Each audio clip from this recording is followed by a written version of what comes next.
Yesterday, I was in Salzburg for talks with European leaders. I have always said that these negotiations would be tough, and they were always bound to be toughest in the final straight.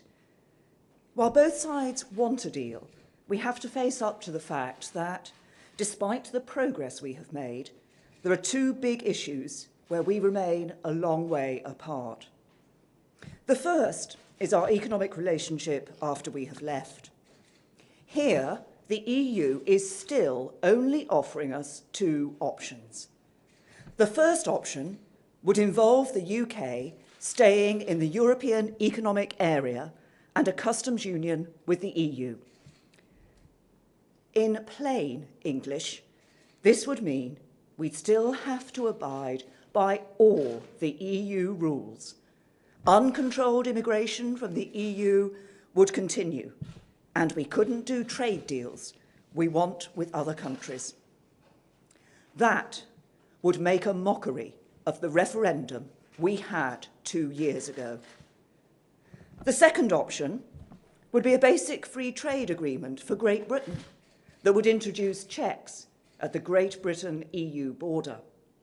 But even worse, Northern Ireland would effectively remain in the customs union and parts of the single market, permanently separated economically from the rest of the UK by a border down the Irish Sea.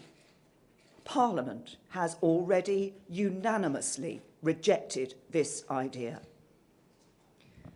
Creating any form of customs border between Northern Ireland and the rest of the UK would not respect that Northern Ireland is an integral part of the United Kingdom, in line with the principle of consent as set out clearly in the Belfast Good Friday Agreement. It is something I will never agree to.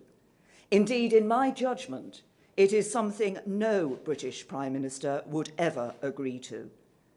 If the EU believe I will, they are making a fundamental mistake.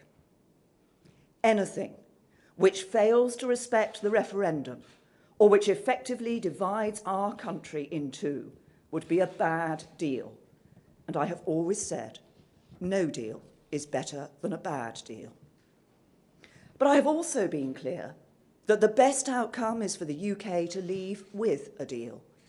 That is why, following months of intensive work and detailed discussions, we proposed a third option for our future economic relationship based on the frictionless trade in goods.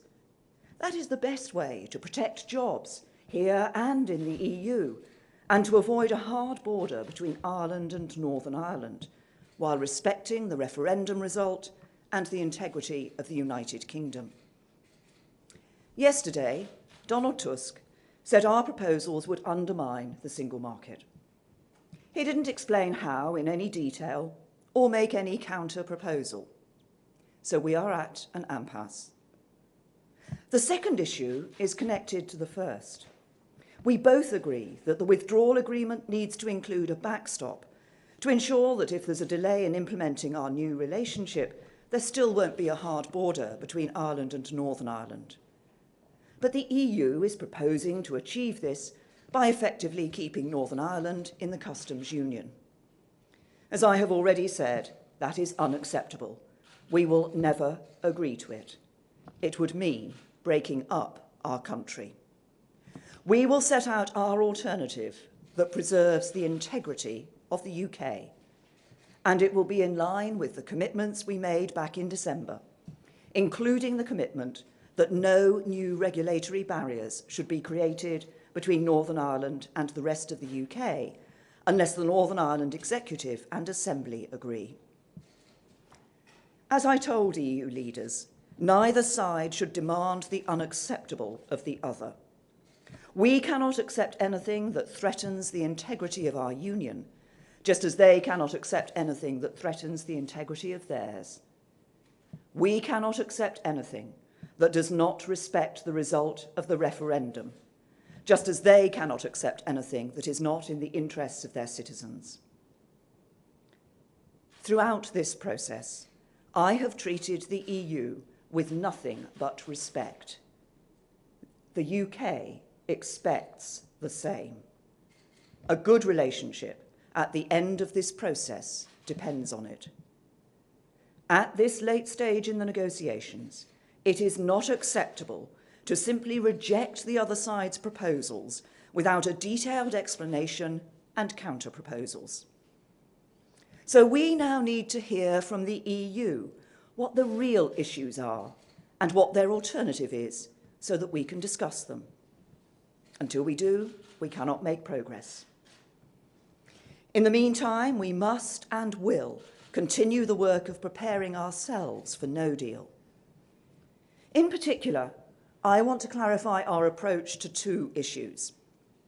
First, there are over 3 million EU citizens living in the UK who will be understandably worried about what the outcome of yesterday's summit means for their future.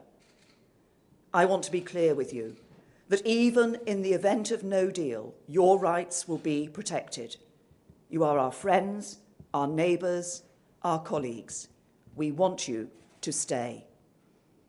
Second, I want to reassure the people of Northern Ireland that in the event of no deal, we will do everything in our power to prevent a return to a hard border.